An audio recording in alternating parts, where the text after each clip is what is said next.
Hello दोस्तों, स्वागत है आपका अपने YouTube channel study with MS30 पर। दोस्तों, आज की क्लास में हम पढ़ने जा रहे हैं सीटेट 2016 का सीटेट का सेकेंड पेपर, उसका कंप्लीट सॉल्यूशन पढ़ेंगे।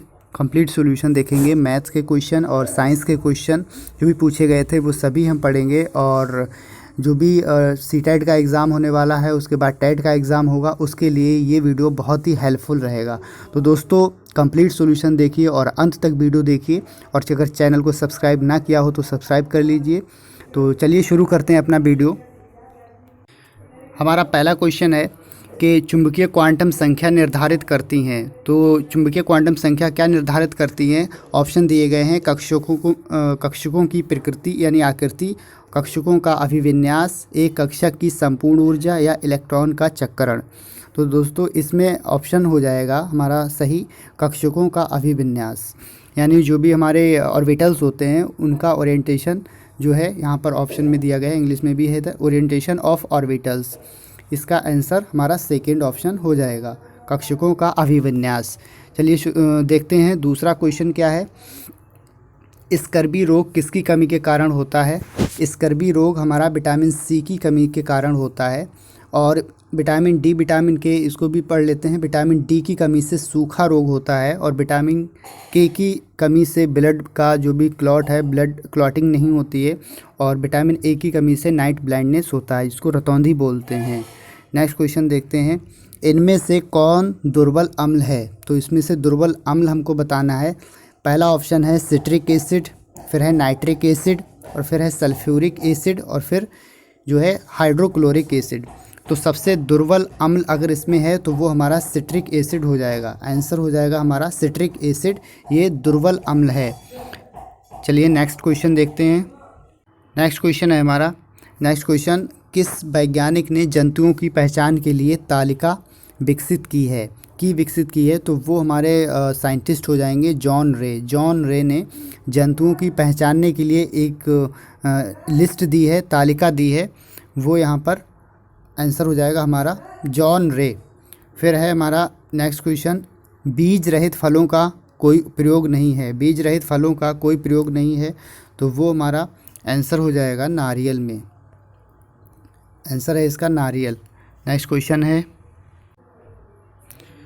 क्वेश्चन है हमारा, कपास के रेशे प्राप्त होते हैं। तो कपास के रेशे ये प्राप्त होते हैं हमारे, ये ऑप्शन हो जाएगा ऑप्शन नंबर 3, जो कि बीज चोल से। इसका आंसर हो जाएगा बीज चोल से कपास के रेशे प्राप्त होते हैं। नेक्स्ट क्वेश्चन है 97 नंबर, रेशम कीट की किस अवस्था से रेशम प्राप्त होता है? तो इसमें हो जाएगा ऑप्शन सेकंड आंसर, प्यूपा से रेशम प्राप्त होता है। नेक्स्ट क्वेश्चन की तरफ बढ़ते हैं दोस्तों। 98 नंबर क्वेश्चन है, पितृस्थ अंकुरण विशेषता है। पितृस्थ अंकुरण विशेषता ये मैंग्रोव पौधों में होती है। जो मैंग्रोव पौधे होते हैं उसमें पितृस्थ अंकुरण की विशेषता पाई जाती है। नेक्स्ट क्वेश्चन है हमारा 99, HIV मुख्यतः संक्रमित करता है। तो HIV मुख्यतः संक्रमित करता है, इसका आंसर हो जाएगा हमारा ऑप्शन नंबर सेकंड, जो कि सहायक लिम्फोसाइड होते हैं उनको जो है संक्रमित करता है। HIV की फुल फॉर्म होती है ह्यूमन एफिशिएंसी वायरस। ह्यूमन और इम्यूनोडिफिशियंसी वायरस भी होती है। तो नेक्स्ट पढ़ते हैं। नेक्स्ट क्वेश्चन क्या है, डाउन सिंड्रोम। हाँ, डाउन सिंड्रोम होता है, तो ये होता है 21वें गुणसूत्र की त्रिसूत्रा के कारण। ये होता है डाउन सिंड्रोम 21वें गुणसूत्र की त्रिसूत्रता के कारण। नेक्स्ट क्वेश्चन पढ़ते हैं, निम्न में से किस पौधे को रंध्र दिन में बंद और रात में खुलते हैं? तो इसमें जो रंध्र होते हैं वो दिन में बंद होते हैं और रात में खुल जाते हैं। ये कौन सा पौधा है ऐसा? वो है हमारा कैक्टस। कैक्टस पौधा के जो रंध्र हैं वो दिन के समय बंद हो जाते हैं और रात में खुल जाते हैं। नेक्स्ट क्वेश्चन है, प्रकाश संश्लेषण क्रिया को किस समीकरण से दर्शाया जाता है? तो प्रकाश संश्लेषण जो भी हमारी एक फोटोसिंथेसिस रिएक्शन है, इसको किस इक्वेशन के द्वारा रिप्रेजेंट किया जाता है? वो हमारी इक्वेशन हो जाएगी 6 कार्बन डाइऑक्साइड के मॉलिक्यूल हैं और 12 H2O के, यानी, और यहाँ पर इधर ये ग्लूकोज है, फिर ऑक्सीजन है और फिर वाटर है। तो सेकेंड ऑप्शन हमारा करेक्ट हो जाएगा। नेक्स्ट क्वेश्चन पढ़ते हैं दोस्तों। नेक्स्ट क्वेश्चन है हमारा, शिक्षण कौशलों के एकीकरण का अर्थ है। तो शिक्षण कौशलों के एकीकरण का अर्थ हो जाएगा एक पाठ में सभी शिक्षण कौशलों का प्रयोग करना, एक पाठ में उपयुक्त शिक्षण कौशलों का चयन करना, या एक पाठ में अधिक सहायक शिक्षण सामग्री का प्रयोग करना, या उपयुक्त में से कोई नहीं। तो इसका आंसर हो जाएगा एक पाठ में उपयुक्त शिक्षण कौशलों का चयन करना। इसका सेकंड ऑप्शन आंसर हो जाएगा। बढ़ते हैं नेक्स्ट क्वेश्चन की तरफ। कौन सा स्तर भावात्मक पक्ष का नहीं है? 104 नंबर क्वेश्चन है, कौन सा स्तर भावात्मक पक्ष का नहीं है? तो वो हमारा हो जाएगा विश्लेषण। विश्लेषण ऑप्शन इसका करेक्ट आंसर हो जाएगा। नेक्स्ट क्वेश्चन है 105 नंबर, पाठ योजना में सबसे पहले क्या निर्धारित किया जाता है? तो पाठ योजना में सबसे पहले उद्देश्य तैयार किया जाता है। नेक्स्ट क्वेश्चन है, प्रकृति के लिए विज्ञान की मान्यता है। तो प्रकृति के लिए विज्ञान की मान्यता वास्तविकता है। इसका ऑप्शन सेकंड आंसर हो जाएगा। नेक्स्ट क्वेश्चन है हमारा, सृजनात्मक छात्रों की विशेषता है। तो वैचारिक लचीलेपन का अभाव, ऑप्शन है जिज्ञासु, समस्याओं का अभिनव वृद्धि का अभाव, या फिर बुद्धि का अभाव। तो इसका जो करेक्ट आंसर है वो हो जाएगा हमारा सेकंड ऑप्शन, इसका करेक्ट आंसर हो जाएगा जिज्ञासु। नेक्स्ट क्वेश्चन की तरफ बढ़ते हैं दोस्तों। निकाय के ताप में परिवर्तन 50 डिग्री सेंटीग्रेड है, तो इस केल्विन स्केल पर ताप में परिवर्तन क्या होगा? दोस्तों यहाँ पर जो हमारा परम ताप जो भी केल्विन का टेम्परेचर होता है 273, उसमें हम ऐड कर देंगे 50, तो हमारा ये आंसर हो जाएगा केल्विन में। 3 का 3 हो जाएगा, और 7 और 5 12 का 2 213 323 केल्विन, ये हमारा आंसर हो जाएगा। नेक्स्ट क्वेश्चन की तरफ बढ़ते हैं दोस्तों। नेक्स्ट क्वेश्चन है हमारा, ये फिजिक्स से क्वेश्चन है, न्यूमेरिकल। कहा गया है कि तीन तार हैं जिनका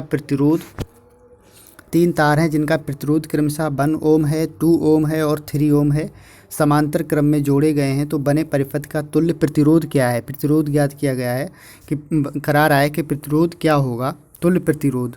तो ये क्वेश्चन को थोड़ा सॉल्व कर लेते हैं, देखते हैं किस तरीके से होगा।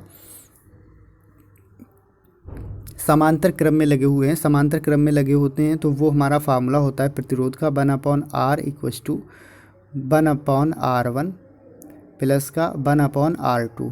इस तरीके से हम इसकी हेल्प से निकाल देंगे, तो हमारा कितना है, और 1/r3 इस तरीके से होता चला जाएगा। फिर हमारा अगर हम देखें रिजल्टेंट प्रतिरोध 1/r = हो जाएगा 1/1, और प्लस का दूसरा है 2 ओम, तो 1/2 प्लस का तीसरा है 1/3। इस तरीके से इसको सॉल्व कर लेंगे। तो इसको सॉल्व करेंगे तो कितना आएगा, अगर हम बेस इक्वल कर लें, बेस हम 6 ले लें, तो ये हो जाएगा 6, और प्लस का ये हो जाएगा 3, और ये हो जाएगा 2, और अपॉन 6 ये हो जाएगा। इसको ऐड कर लेंगे 9 2 11, कितना हो जाएगा 11/6 ये आ जाएगा। 1/r की वैल्यू 11/6 आ गई, और इसको इधर रेसिप्रोकल करेंगे तो इसका भी रेसिप्रोकल कर देंगे, तो ये क्या हो जाएगा, ये हो जाएगा 11/r = निकल के आ जाएगा फाइनली 11/6। ये हमारा आंसर हो जाएगा 11/6 ohm. Option first correct answer. Next question की तरफ बढ़ते हैं दोस्तों।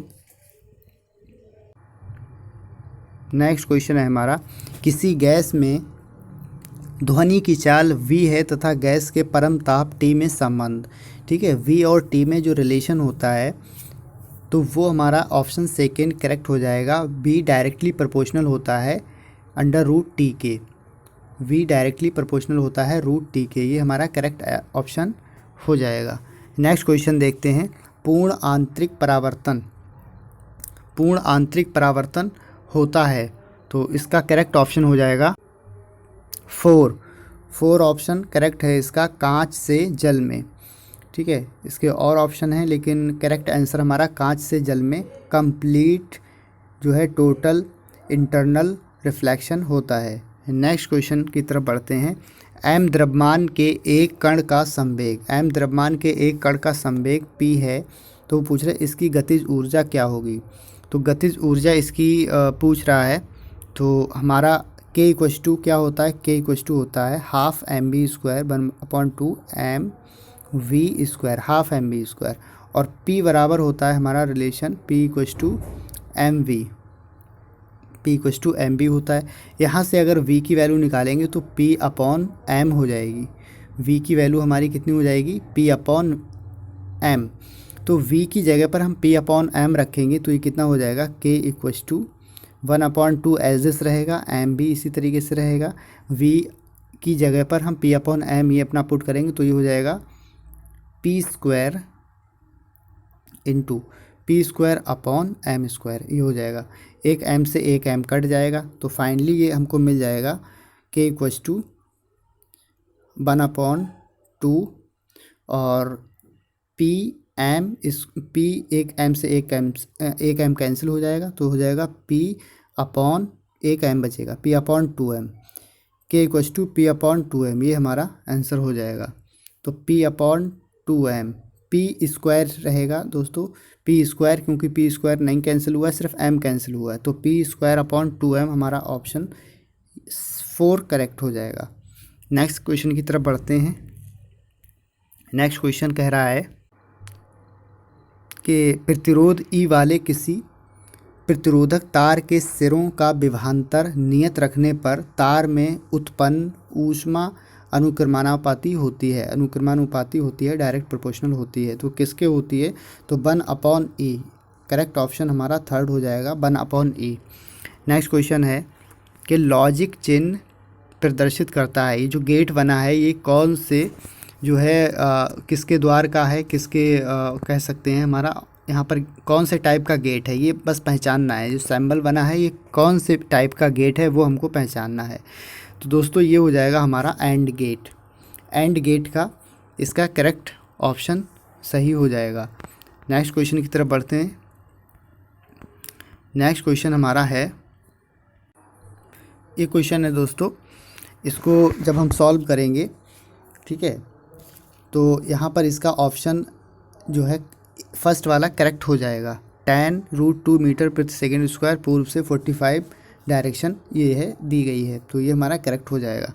नेक्स्ट क्वेश्चन है, लोहे के हाइड्रोजनीकरण में प्रयुक्त उत्प्रेरक है, तो इसमें जो कैटलिस्ट यूज़ होता है, उत्प्रेरक यूज़ होता है वो हमारा Ni होता है, Ni होता है, निकिल जिसे बोलते हैं। नेक्स्ट क्वेश्चन है, निम्न में से कौन अमोनियम सिल्वर नाइट्रेट विलयन के साथ सफ़ेद अपक्षेप देता है, तो इसका करेक्ट ऑप्शन हो जाएगा ऑप्शन थर्ड वाला, इसमें करेक्ट आंसर हो जाएगा C2H2, एसिटिलीन जो गैस होती है वो।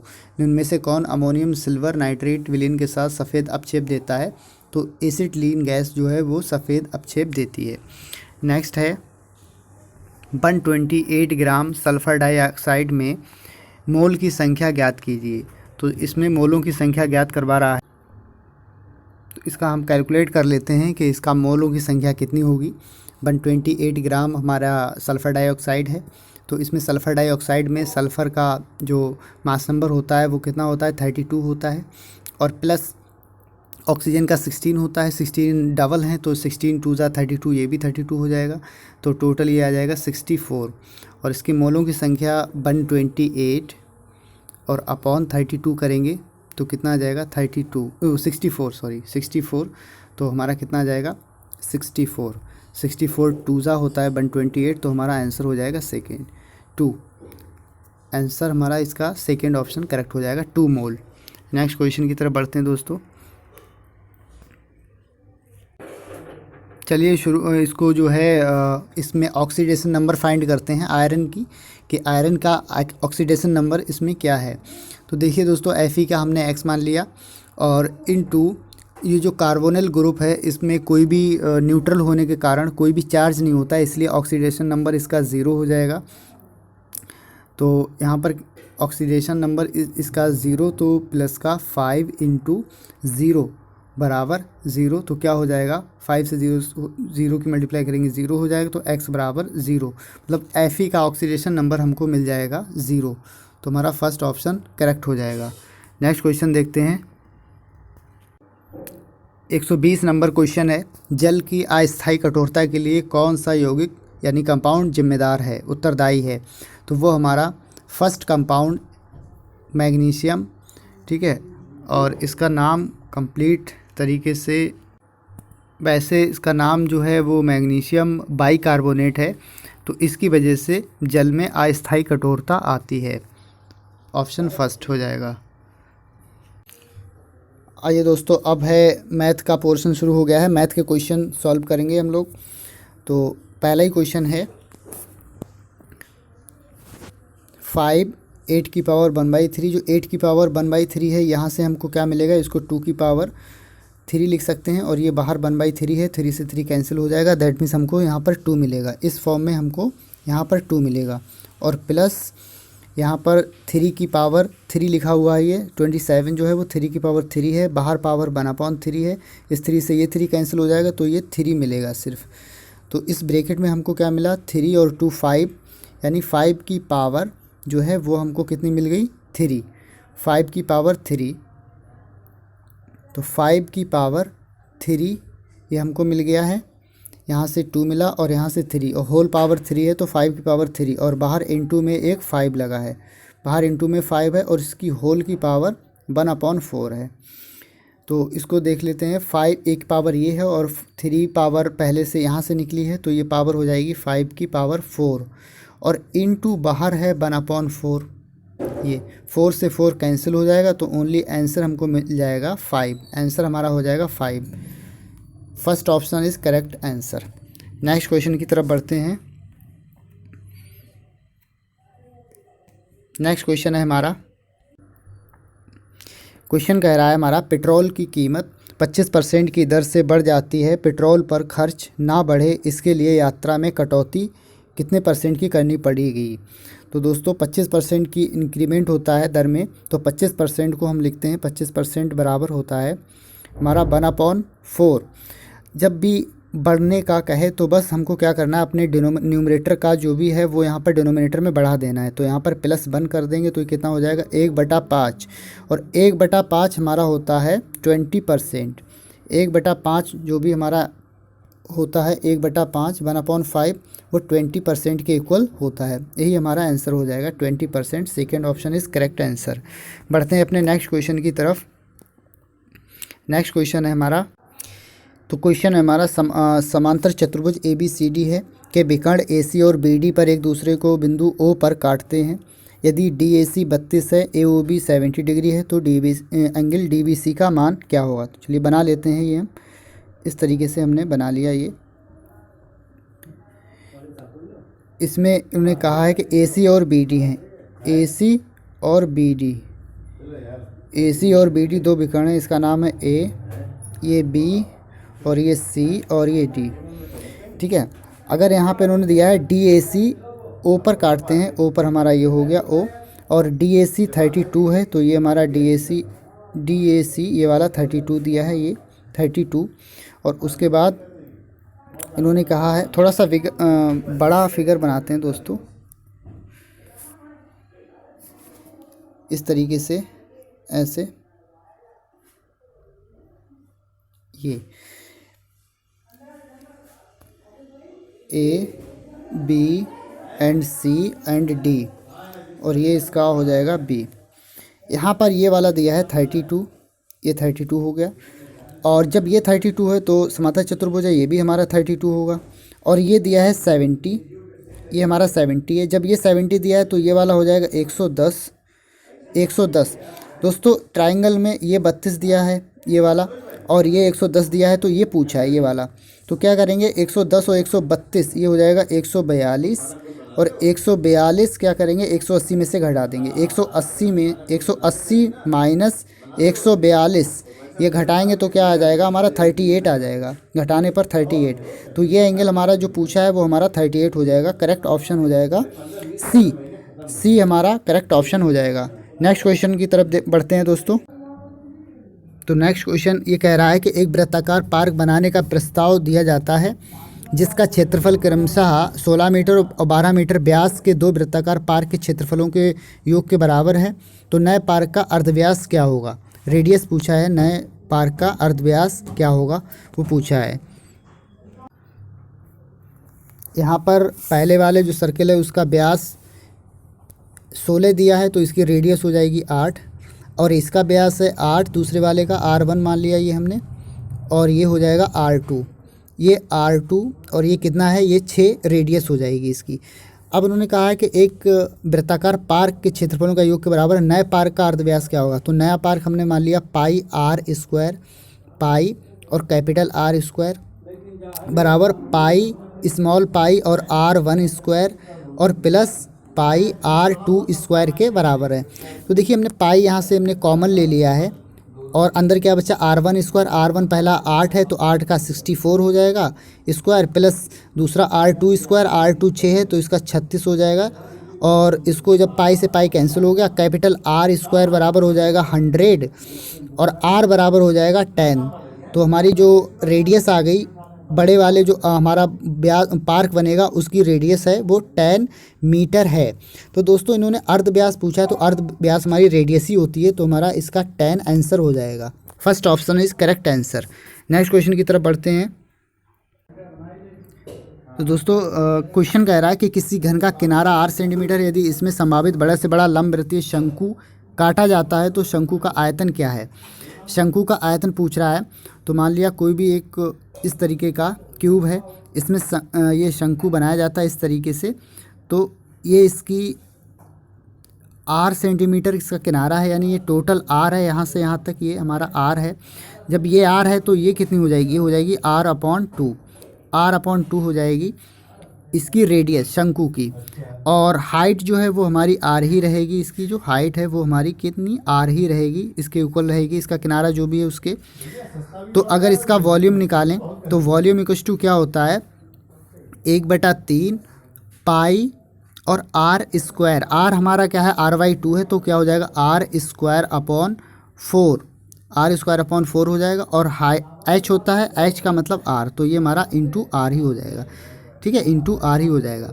इसको कैलकुलेट करें तो क्या हो जाएगा, 1/4 × 12, 1/12 हो जाएगा, और इंटू पाई और R स्क्वायर, एक ये स्क्वायर है और एक R ये है, तो ये टोटल R कितने हो जाएंगे, R⁻3। तो कह सकते हैं वॉल्यूम हमारा हो जाएगा 1/3, volume equal to 1/12 pi R cube, 1/12 pi R cube हमारा कहाँ पर है, B option is correct answer. चलिए देखते हैं नेक्स्ट क्वेश्चन क्या है। नेक्स्ट क्वेश्चन हमारा दिया गया है कि 13, यदि 13 की पावर 50 है तो 14 से भाग दिया जाता है तो शेषफल कितना रहेगा, ये हमको निकालना है। तो इसका सॉल्यूशन देखते हैं दोस्तों। क्या है, 13 की साइकिल 4 होती है, तो इसको 4 से डिवाइड करेंगे, जो पावर है हमारी 50 को 4 से डिवाइड करेंगे तो कितना आएगा, 2 रिमाइंडर रहेगा, और वही 13 की पावर 2 बचेगा हमारा। 4 से डिवाइड करने पर इसको 4 से डिवाइड लगाएंगे 50 को, तो हमारा 2 बचेगा। 13 की पावर 2 होता है 169, और 169 को 14 से अगर हमने डिवाइड किया तो 14 एकम 14 और 2 28, 14 दूनी 28, एक रिमाइंडर रहा दोस्तों, 1 रिमाइंडर रहेगा। तो इसमें यही पूछा है कि शेषफल कितना रहेगा, तो शेषफल हमारा 1 रहेगा, यही हमारा करेक्ट आंसर हो जाएगा इस क्वेश्चन का। नेक्स्ट क्वेश्चन देखते हैं दोस्तों। आइए नेक्स्ट क्वेश्चन देखते हैं। x की वैल्यू गिवन है और x³ + 1/(x³ की वैल्यू पूछ रहा है, मान पूछ रहा है। तो एक इस टाइप के क्वेश्चन को कैसे निकालेंगे दोस्तों, यहाँ पर हम अगर इसका स्क्वायर करें तो 9 होगा, और इसका स्क्वायर करें तो हमको 8 मिलेगा, यानी रूट कैंसिल होगा स्क्वायर से, तो यहाँ पर 9 में से 8 गया, 1 बचेगा। तो मतलब इस तरीके की कंडीशन होती है, तो जहाँ पर इनका डिफरेंस 1 हो तो इस तरीके के डायरेक्ट हम लिख सकते हैं कि x की वैल्यू तो ये हो जाएगी, और अगर 1/x की वैल्यू निकालें तो यहाँ पर सिर्फ साइन का डिफरेंस होगा, अंतर होगा, और कुछ भी नहीं, सेम 3 माइनस का √8 हो जाएगा, इसकी वैल्यू 3 - √8 हो जाएगी, यहाँ पर ये माइनस आ जाएगा, बस इसका डिफरेंस होगा। कह सकते हैं अगर यहाँ पर माइनस होता है, अगर हम इसका डिफरेंस करें और इसके स्क्वायर का डिफरेंस करें तो यहाँ पे 9 में से 8 गया, 1 बचेगा। तो ऐसी कंडीशन हो तो अगर 1/x की वैल्यू निकालते हैं, 1/x, तो वो हो जाएगी 3 माइनस का √8। तो इन दोनों को ऐड अगर कर लेते हैं तो क्या मिल जाएगा हमको, x + 1/x हमको मिल जाएगा। इनको ऐड किया दोनों को, इन दोनों इक्वेशन को हमने ऐड किया तो क्या मिल जाएगा, x + 1/x, ये √8 से √8 कैंसिल हो जाएगा, 3 और 3 6 मिल जाएगा। अब हमको एक्स क्यूब प्लस 1/x³ पूछ रहा है, यानी दोनों तरफ क्यूब कर देंगे तो क्या मिलेगा, इधर x³ मिलेगा और प्लस का 1/x³ मिलेगा और प्लस का 3ab से ये कैंसिल हो जाएगा और ब्रैकेट में x प्लस 1/x मिलेगा, जो कि इसकी वैल्यू 6 है, तो यहाँ पर 6 लिख देंगे डायरेक्ट। और इधर इसका क्यूब करेंगे तो हमको 216 मिल जाएगा। अब देखिए हमको इसकी वैल्यू फाइंड करनी है। ये छेतियाँ 18 बन रहा है, इसको इधर लाके घटा देंगे 18 और यही हमारा आंसर आ जाएगा 198। 198 इस क्वेश्चन का करेक्ट आंसर हो जाएगा, जो कि ऑप्शन सेकेंड हो जाएगा। चलिए देखते हैं नेक्स्ट क्वेश्चन की तरफ बढ़ते हैं। तो ये क्वेश्चन पढ़ते हैं दोस्तों। 2 एडजेसेंट साइड इसमें गिवन है, ये वाला क्वेश्चन।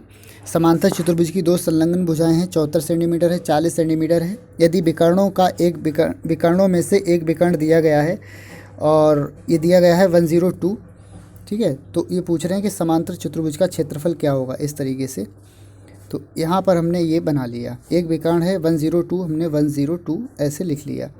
और ये है हमारी 74, तो हमने 74 लिख लिया। और ये हमारा 40 है, ये 40 लिख लिया।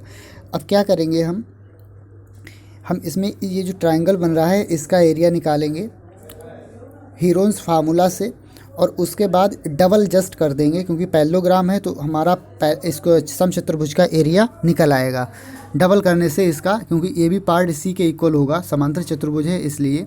तो इसलिए इसका एरिया निकालेंगे हीरोन्स फार्मूला से। तो हम s निकाल लेते हैं, s निकालेंगे तो इन सबको ऐड करेंगे, अपॉन 2 करेंगे तो हमारा s निकल के आ जाएगा हमारा 108। इन सबको ऐड करने पर उसके बाद 2 करेंगे तो हमारा 108 निकल के आ जाएगा s। 108 निकला, फिर फार्मूला लगाएंगे एरिया का, क्या होता है √s(s-a). तो s यानी कि 108 एंड इंटू 108 और इंटू s हो गया, s-a करेंगे तो x- सबसे पहले 102 से अगर घटाएं तो 6 बचेगा। उसके बाद हमने क्या किया, उसके बाद हमने 40 से घटाया, तो 40 से घटाएंगे तो हमारा 68 बचेगा। और थर्ड साइड जो हमारी 74 है इससे घटाएंगे, इससे घटाने पर हमारा 34 बचेगा, ठीक है, 34 बचेगा। और इस तरीके से 34, इसका जब स्क्वायर रूट बाहर निकालेंगे तो हमारा कितना निकल के आएगा, एरिया 1224 निकल के आएगा, जो कि इस ट्राइंगल का एरिया निकल के आया है, इस ट्राइंगल का एरिया। और इस ट्राइंगल का एरिया जब निकल के आया है, इसका हम डबल कर देंगे तो ये क्या हो जाएगा, 1224 का जस्ट डबल हो जाएगा 2448। ये हमारा आंसर हो जाएगा, करेक्ट आंसर 2448। नेक्स्ट क्वेश्चन की तरफ। नेक्स्ट क्वेश्चन है हमारा 130 नंबर। यदि एक समबाहुभुज का प्रत्येक बहिष्कोण 118 डिग्री है तो बहुभुज के भुजाओं की संख्या क्या होगी। इसके भुजाओं की संख्या पूछ रहा है। तो अगर भुजाओं की संख्या हम निकालें तो क्या होगा, 360 और बटे हम क्या कर देंगे, 18 कर देंगे, क्योंकि 18 डिग्री है तो 360 बटे 18 कर देंगे। इसको काटेंगे तो कितना आ जाएगा, 20 हमारा करेक्ट आंसर हो जाएगा, जो कि option third is correct answer है। नेक्स्ट क्वेश्चन की तरफ बढ़ते हैं। वो पूछा गया है कि ये भी जो पॉइंट्स गिवन है -7, -2 की y अक्ष से दूरी होगी, तो y अक्ष से दूरी इसमें कितनी होगी ये हमको बताना है।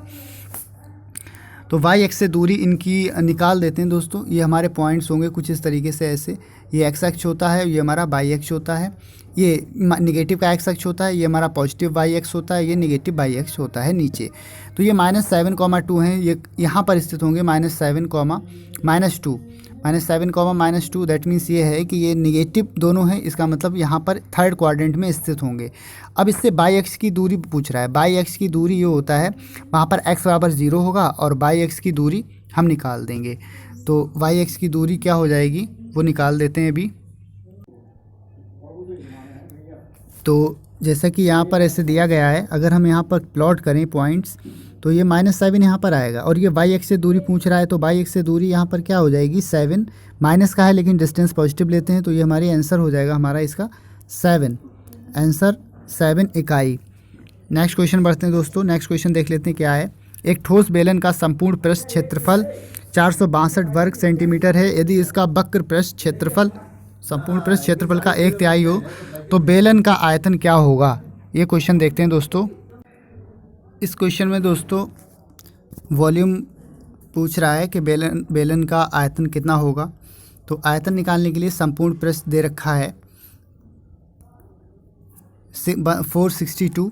तो अगर हम देखेंगे 2πRh जो संपूर्ण पृष्ठ इसका होता है वो लिखेंगे तो कितना होता है 2πRh और प्लस 2πRh, यहाँ से लिखते हैं 2πRh और प्लस का 2πr², तो इक्वल्स टू अपॉन वक्र पृष्ठ दे रखा है, इसका रेशियो जो है 3:1 कहा है इन्होंने, तो यहाँ पर लिख देंगे 2πRh और जो रेशियो है वो हमारा कितना है, वो इसका 1/3 है, जो वक्र पृष्ठ है वो इसका 1/3 है, तो ये हो जाएगा 3:1 हो जाएगा इसका।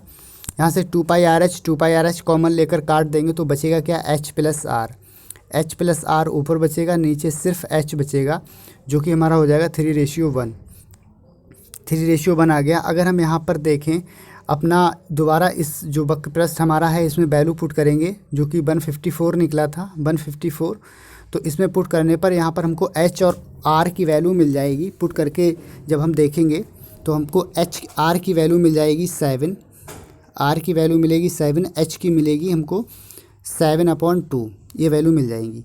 RH की वैल्यू मिल जाएगी, R की वैल्यू मिलेगी 7 और H की वैल्यू मिलेगी हमको 7/2। उसके बाद वॉल्यूम में फार्मूले के जो वॉल्यूम का फार्मूला होता है उसमें पुट कर देंगे πr² × H ये वैल्यूज़, तो हमको वॉल्यूम निकल आएगा, यानी πr² यानी 22/7 इंटू R² यानी कि 7 का स्क्वायर करेंगे 49/4 इंटू H होता है, H हमारा कितना है, सॉरी ये हमारा 49 ही सिर्फ रहेगा, 49 और इंटू H हमारा है 7/2, तो ये हो जाएगा 7/2 का। इस तरीके से इसको कैलकुलेट कर लेंगे, 7 7 जा 49 और यहाँ पे 7 7 जा ये 49 बचेगा, 2 से ये काटेंगे 11 बचेगा, तो कितना आ गया 7 7 जा 49 एंड मल्टीप्लाई बाई 11। इसकी जब मल्टीप्लाई करेंगे तो हमारा आ जाएगा 539 और यही हमारा करेक्ट आंसर है इसका 539 घन सेंटीमीटर, ये इसका करेक्ट आंसर हो जाएगा। नेक्स्ट क्वेश्चन की तरफ बढ़ते हैं दोस्तों।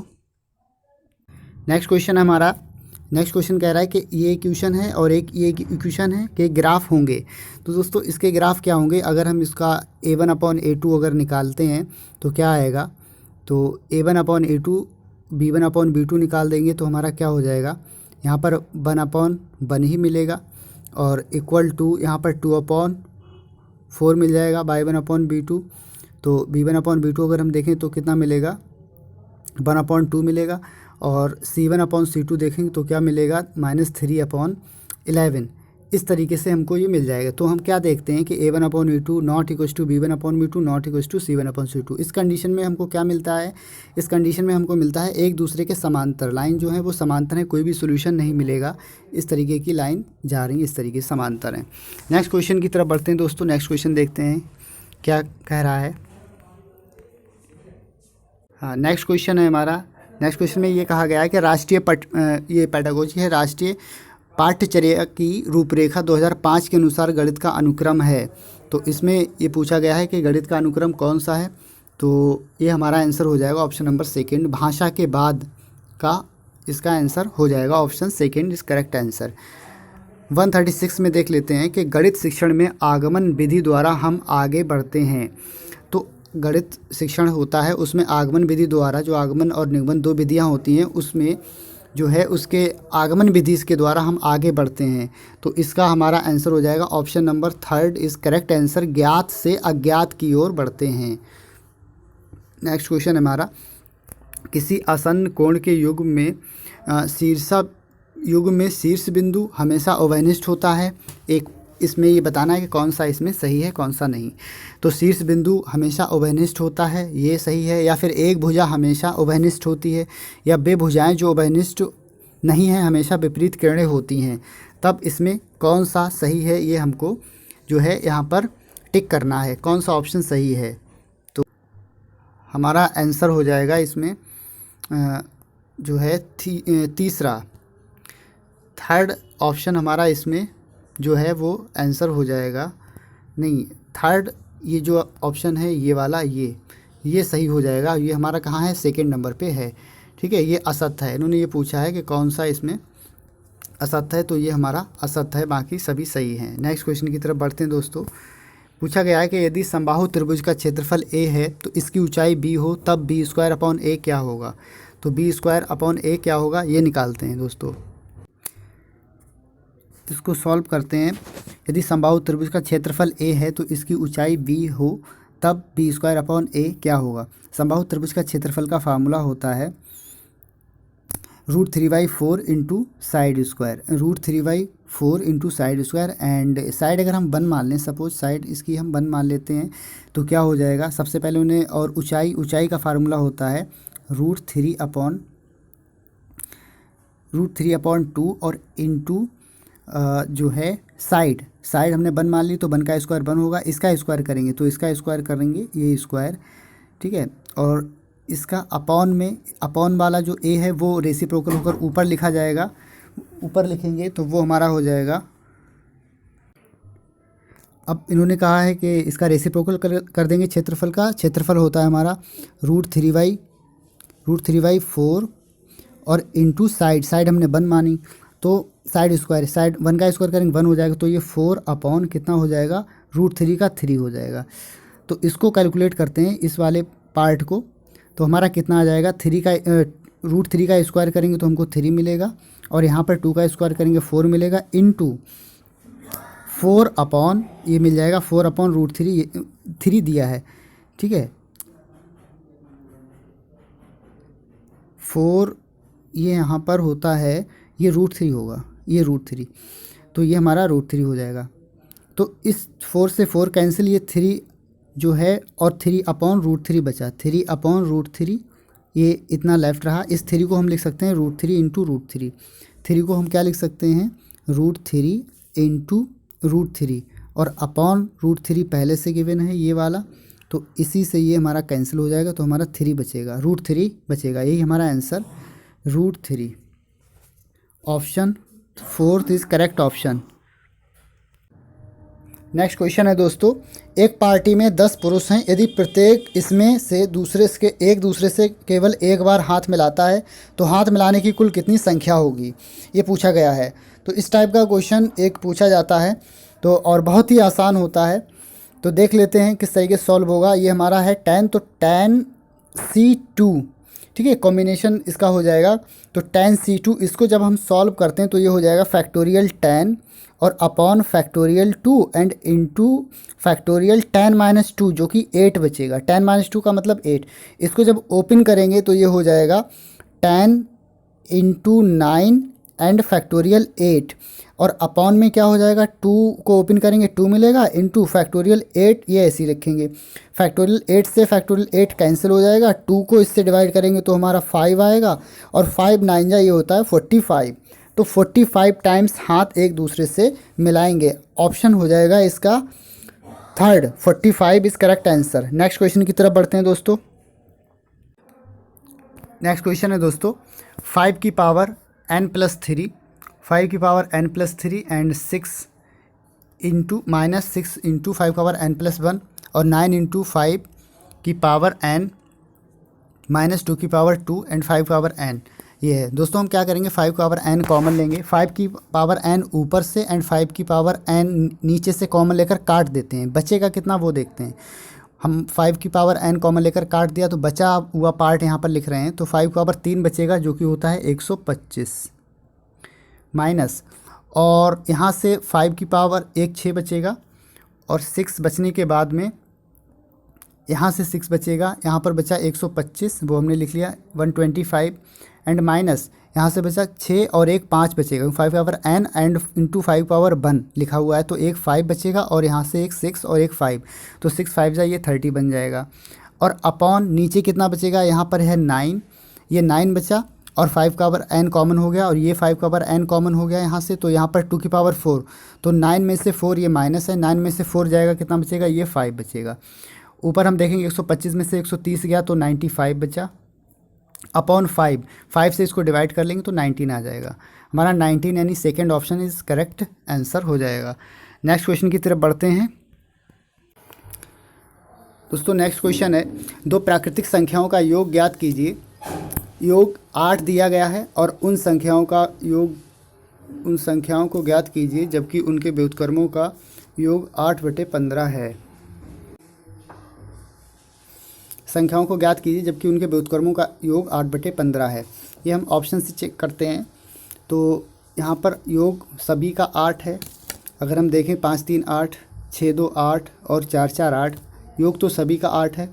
फिर ऑप्शन से चेक कैसे करेंगे, इनके व्युत्क्रम कर लें। जैसे पहला ऑप्शन चेक करते हैं तो 1/3 और प्लस 1/5, इनको जब हम सॉल्व करेंगे कितना एलसीएम आएगा, 15 एलसीएम आ जाएगा और ये हो जाएगा 5 + 3, तो ये कितना हो जाएगा 5 3 8, 8/15। तो 8/15 हमारा ये दिया गया है, यही सेटिस्फाई कर गया, तो यही फर्स्ट ऑप्शन आंसर हो जाएगा। ठीक है, नेक्स्ट क्वेश्चन देखते हैं दोस्तों। नेक्स्ट क्वेश्चन क्या है, किन्हीं दो संख्याओं का अनुपात 5:6 है, 5:6 है और उनका HCF 12 दिया है।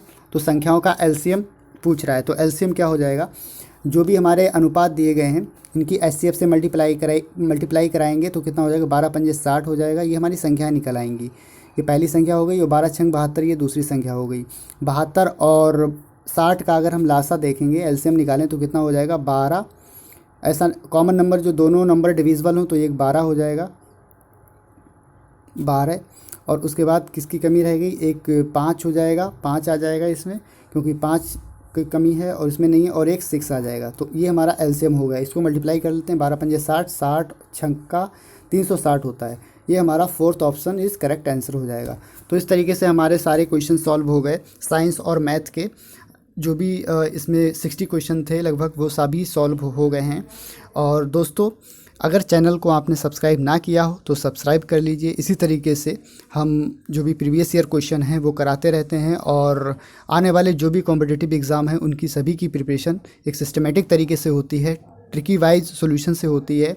तो चलिए मिलते हैं नेक्स्ट वीडियो में, तब तक के लिए नमस्कार।